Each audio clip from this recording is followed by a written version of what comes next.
Hi, in this tutorial I'll start talking about filters here and I'll cover this group ABCs. I'm also going to give you some tips regarding using filters and the first one here, black outline. First thing, we need to have an object selected. In this case is this text here, but it can be any other object. We'll just click on this and you see we have a black outline now. Let's zoom in to see how this looks. You see the nice black outline we have. You can also apply the same filter more than one times. Let's see how this will work. This makes this black line thicker. You can do it again if you like. Let's undo all that using Ctrl Z and go to the next one, clean edges. And let's zoom in again to see exactly what this is doing. I'll use Ctrl Z to undo, and then I'll redo with Ctrl Y to see how it looks with a filter and without a filter. And this one blurs the edges. Let's zoom out and go and see the next one, diffuse light. You see this one gives kind of a 3D look to the text. Let's undo that and go to the next one, feather. And this one is kind of blurring and feathering the text.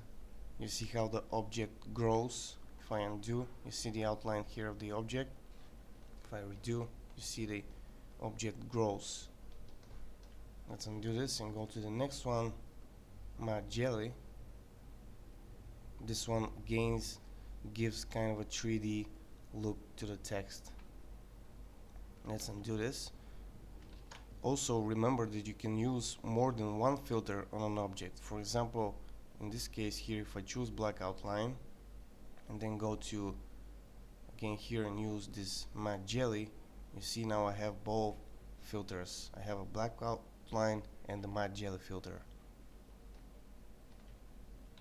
Let's go to the next one, noise fill. You see what this does. Let's undo this. And the next one is noise transparency. This is a useful one. These white areas are actually transparent. If I move this text over here, you'll see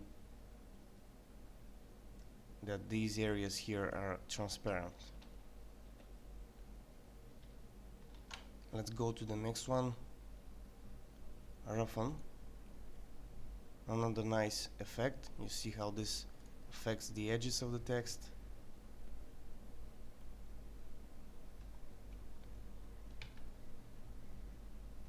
Again, undo this.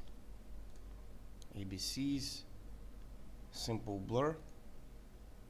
This blurs the text.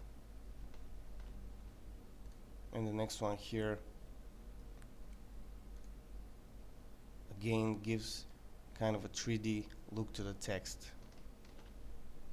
Now I use Ctrl Z to remove the filter here, but if you have applied a filter, let's say here, apply black outline and select this object, and here apply again black outline, and now I can remove this filter by selecting the object and go to remove filters, and you see the selected object now has the filters removed and this one has the filter applied.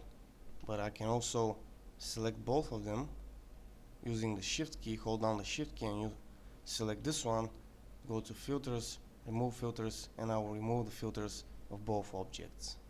So that's it for this tutorial. In the next one I'll continue with covering these bevels here and some more tips regarding using filters.